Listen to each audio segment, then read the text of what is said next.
Oggi parliamo di famiglia, inflazione, pandemia hanno pesantemente minato la resistenza economica delle famiglie. La Regione ha studiato e varato una misura economica che va incontro a queste difficoltà. 500 euro a figlio purché siano rispettate determinate condizioni. Cercheremo di fare chiarezza ora in questa intervista con l'assessore regionale Alessia Rosolen collegata con noi. Buonasera Assessore.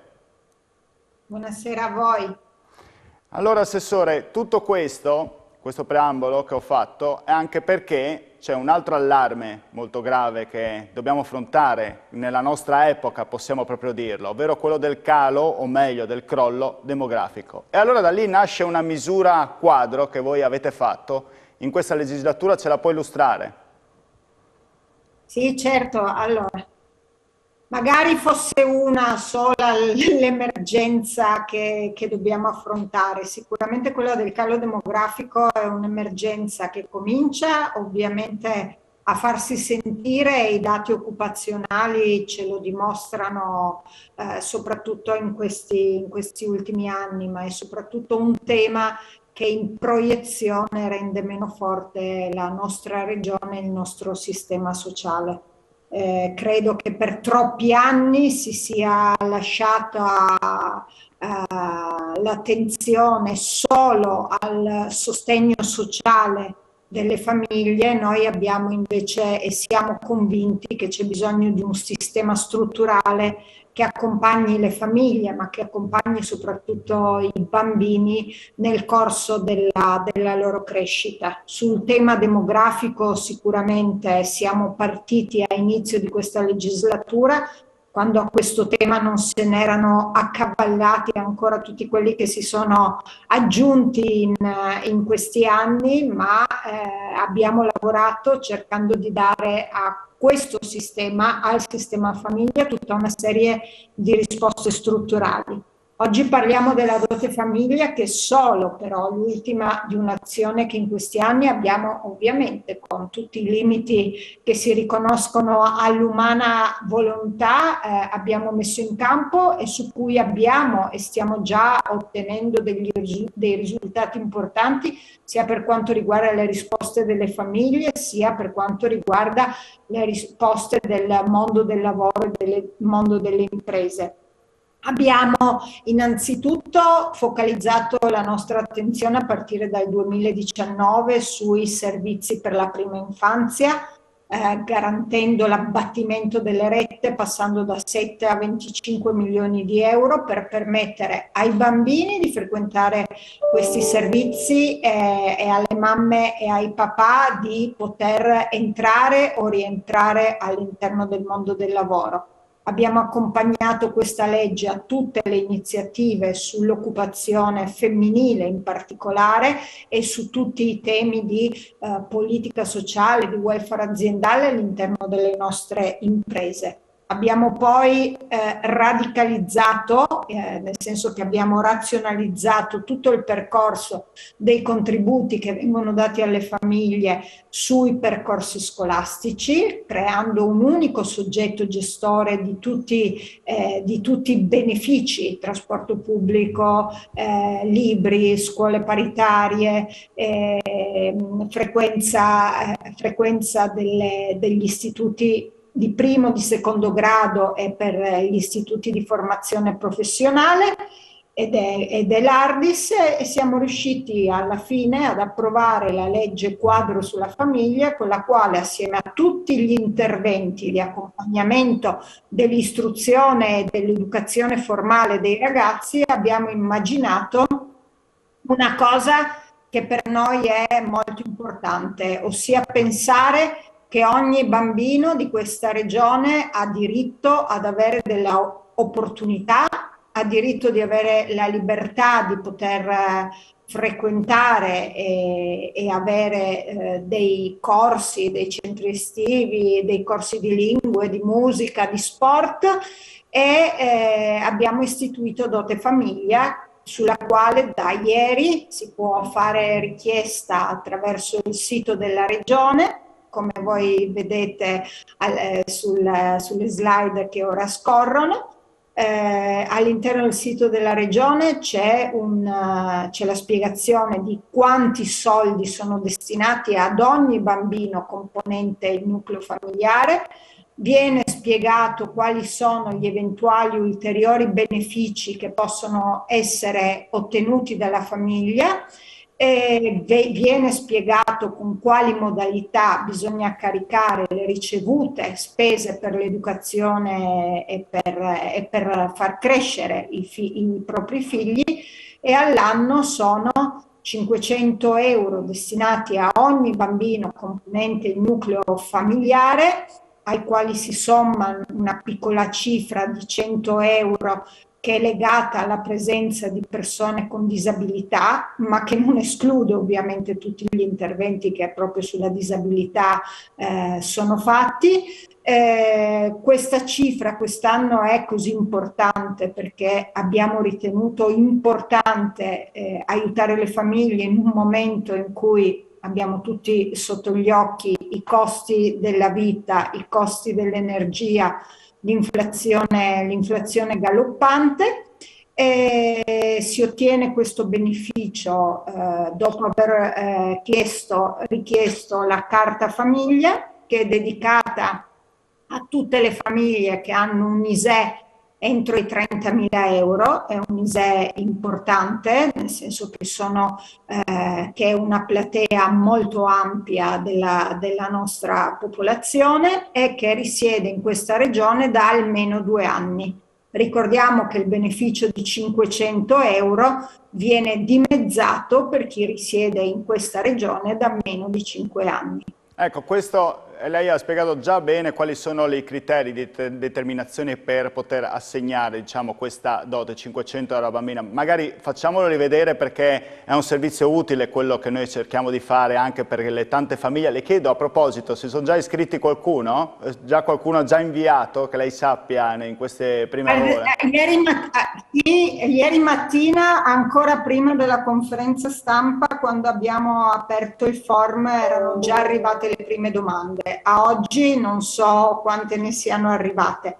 È importante dire alle famiglie che ogni bambino componente del nucleo familiare, possessore di carta famiglia, ha diritto a questi soldi. Ha diritto indipendentemente da quello che è il bonus o l'intervento economico previsto dal Family Act, indipendentemente da quelle che sono le detrazioni fiscali che la famiglia sceglierà di portare all'interno del suo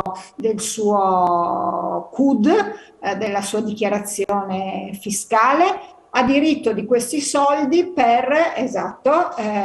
ha diritto per questi soldi per farsi aiutare con babysitter, centri estivi, dopo scuola, servizi culturali, percorsi didattici di ogni genere, lingue, ripeto, musica, sport, servizi turistici e tutti i percorsi di sostegno scolastico e di apprendimento. Ecco, quindi l'importante è avere un ISEE comunque inferiore a 30.000 euro, lo ricordiamo, e essere residenti da almeno 2 anni, giusto? Esatto, questo per ottenere la carta famiglia e la dote famiglia. Esatto. La cifra di 500 euro è per chi risiede in questa regione da più di 500 anni, di 5 anni. Sarebbe certo, interessante. sarebbe bello.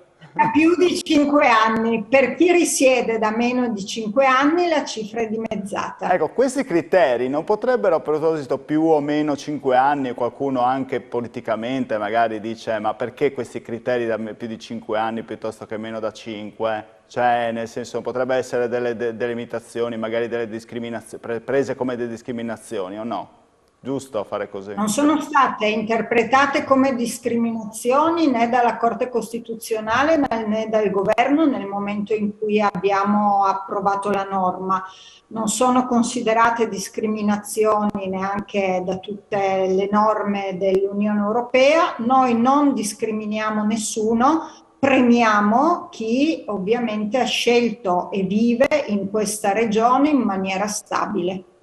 Senta, le chiedo anche perché leggevo ovviamente anche le altre parti politiche. Qualcuno diceva che le famiglie hanno bisogno di altro, non di bonus, si parla fin troppo di bonus, peraltro viene anche da una Noi non certa diamo parte... dei bonus, infatti, questo è un dato importante, noi non diamo un bonus, noi diamo una dote, cioè diamo dei soldi alla famiglia perché permetta al proprio figlio di poter avere delle opportunità che viceversa non potrebbe avere. Vi ripeto, ci sono bambini che per problemi economici, familiari, non possono frequentare i centri estivi, non possono fare sport, non possono studiare musica, non possono fare un corso di lingue.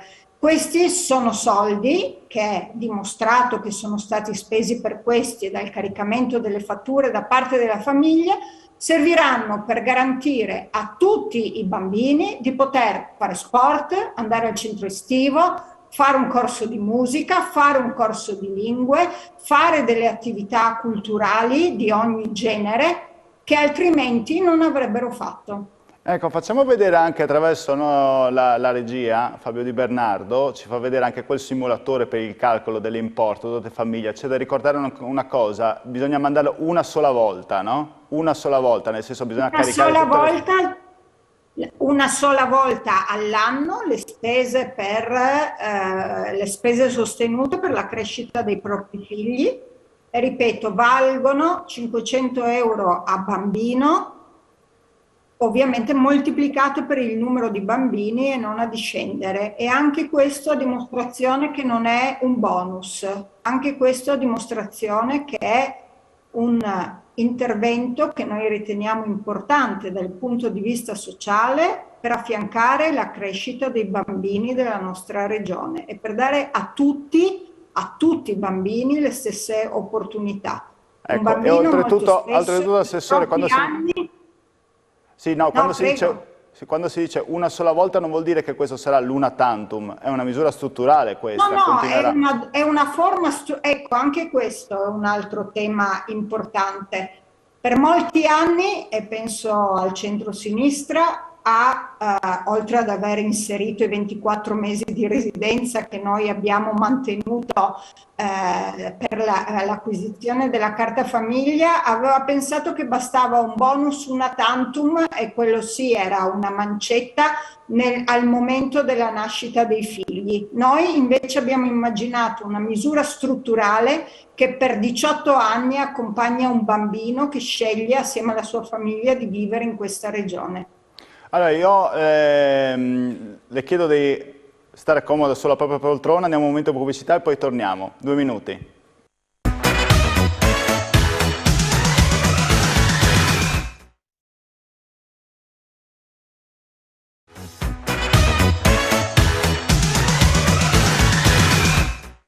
Eccoci tornati in collegamento con Screenshot. Oggi parliamo di famiglia e di crollo demografico. La Regione però ha varato una misura, una legge quadro per la famiglia che prevede una serie di misure a favore delle famiglie, tra queste dote famiglia che è stata ieri presentata in Regione. Con noi Alessia Rosolen, l'assessore competente regionale, ce l'ha spiegata molto bene nella prima parte della puntata, però se non sbaglio prevedete anche nel futuro, brevissimo, forse entro la fine della legislatura, di varare altre 2 misure, se non sbaglio leggevo, sulla famiglia.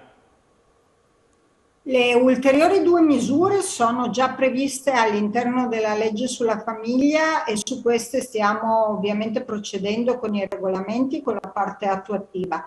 Sono il sistema di previdenza complementare per accompagnare un tema di educazione al futuro legato ai bambini che crescono in questa regione e un tema di accesso al microcredito per le famiglie in situazioni di bisogno. Su entrambe le cose stiamo lavorando, in particolare sul microcredito abbiamo ancora bisogno di approfondire alcuni aspetti, soprattutto legati ad attività che già in maniera molto importante vengono fatte sul nostro territorio, tramite varie associazioni e le Caritas per poterci inserire esattamente come abbiamo fatto rispetto alla normativa nazionale in maniera di supporto ad altre attività e non di annullamento dei benefici che si possono trarre.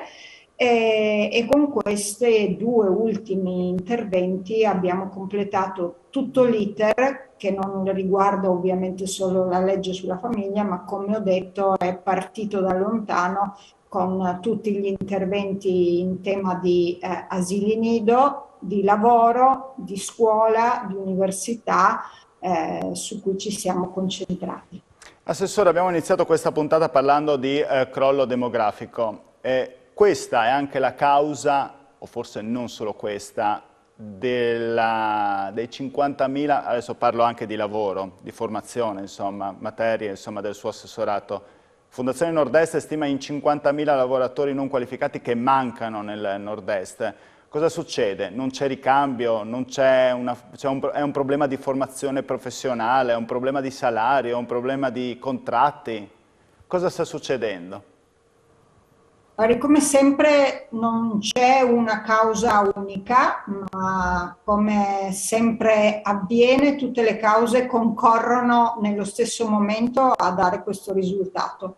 C'è un tema demografico importantissimo che dimostra come nel corso degli ultimi anni soprattutto sia calato il numero di lavoratori in fascia, cioè in età di persone in età lavorativa, e questo è un dato. Il secondo dato, che è anche altrettanto preoccupante, è quello che ci dava qualche mese fa l'Istat, in cui diceva che in questo momento in Regione Friuli Venezia Giulia esiste una parità sostanziale tra quanti percepiscono la pensione e quanti lavorano, e questo è il secondo tema.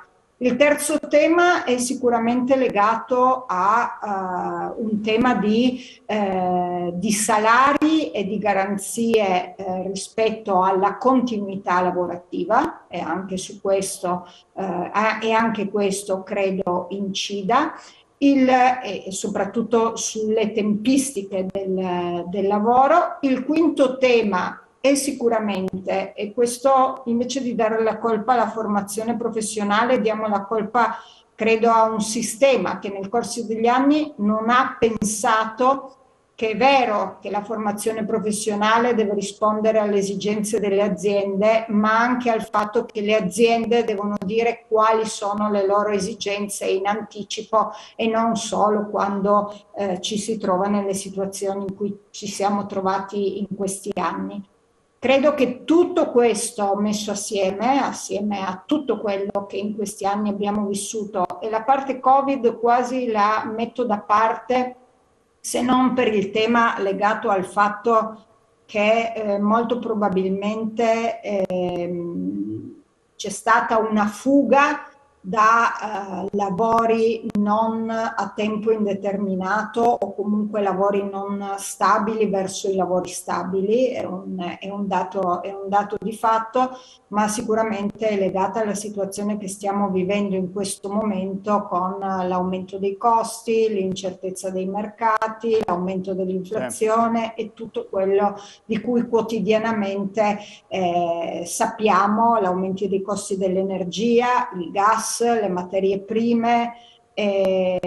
Assieme a tutto questo aggiungo un'altra cosa, che sono due cose, credo, due temi di politica industriale. Il primo è secondo me adesso un po' meno grazie a un emendamento che è stato approvato in finanziaria, una timida politica antidelocalizzazione che è stata portata avanti dall'Italia negli ultimi 30 anni. Su cui ora si cerca di mettere degli argini, ma questo è un dato evidente. Si incentivavano fino a 15 anni fa le delocalizzazioni delle nostre aziende, penso che tutti lo ricordino. E poi c'è sicuramente, assieme a questo fatto che io trovo molto grave, c'è stata una politica immigratoria allucinante e non controllata, nel senso che io anche su questo lo dico sempre, il tema immigrazione non è un tema neutro. Ogni paese deve avere una politica in tema migratorio, e questo è un dato di fatto per tutta la vecchia Europa, che qualche paese ha fatto, qualche paese non ha fatto, l'Italia sicuramente non l'ha fatta e ora continuiamo a pagarne, a vederne le Ecco, conseguenze. mi aggancio a quello che ha appena detto anche precedentemente per due temi di attualità, veloci proprio. Ius Scholae, cosa ne pensa? Anche questo io credo sia uno dei soliti dibattiti costruiti ad arte senza entrare nel merito, per andare a intervenire come si dice, e a mascherare interessi diversi. Allora, in linea di principio io sono assolutamente convinta che una persona diventa cittadino scegliendo di essere cittadino e accettando il paese e amando questa è l'auspicio, il paese del quale chiede di essere cittadino. Non si può pensare che qualsiasi intervento normativo possa sopperire a quelle che sono invece le scelte che ogni persona deve fare. È sempre un tema di diritti e di doveri. Noi parliamo sempre di diritti, parliamo poco di doveri. Ecco, credo che di questo aspetto bisogna tener conto anche nel dibattito su un tema così importante. I latini facevano diventare cittadini nell'impero romano le persone per scelta e quando si sceglie si hanno diritti e si hanno doveri. E le chiedo l'altro tema è quello del salario minimo, se questo può aiutare. Salario minimo, allora, un tema, e questo anche credo sia da sottolineare, un tema sono i lavoratori poveri, ossia tutta una serie di lavori che per i contratti che vengono applicati non garantiscono che una persona, nonostante lavori, abbia la capacità di vivere. Un tema è il salario minimo, che si sposa sempre con questa triste abitudine che è uguale a quella del reddito di cittadinanza. Si cerca la soluzione a un problema ampio cercando una scorciatoia che garantisca benefici elettorali.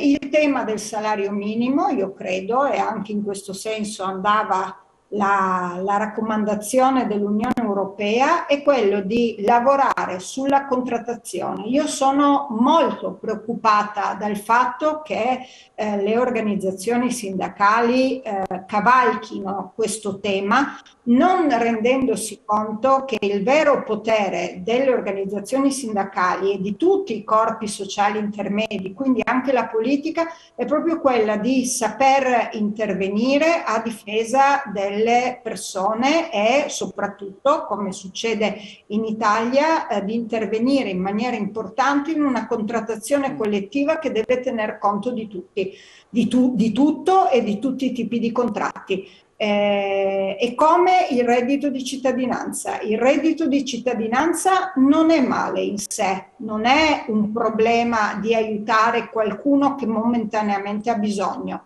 è renderla invece come dire, un intervento strutturale rispetto a situazioni che invece vanno affrontate con modalità diverse. Veramente 40 secondi che poi ci tagliano e danno spazio ad altre trasmissioni. Contenta della riforma del sistema ITS che è stata approvata finalmente dall'Assemblea di Montecitorio ieri? È uno sviluppo. Anche questo, sono contenta delle modalità e sono contenta che è stata approvata perché siamo stati in bilico per molti mesi e anche come sistema regionale abbiamo lavorato molto.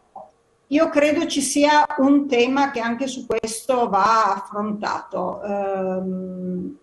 A livello regionale vanno gestite le risorse anche statali sul sistema ITS. Questo non solo perché in particolare questa regione sostiene una percentuale molto superiore all'80% dei costi del sistema dell'ITS, ma perché credo ci siano regioni che hanno lavorato molto bene sulla creazione di un sistema e altre che non hanno lavorato così bene e che non possono ovviamente attingere alle medesime risorse. Bene, la ringrazio Alessia Rosolin per essere stata presente con noi in collegamento in trasmissione. Grazie mille. Grazie a voi. Grazie a Rosolin, grazie a tutti, buona serata, ci vediamo domani sempre con Screenshot, solito orario 19:45, grazie, arrivederci.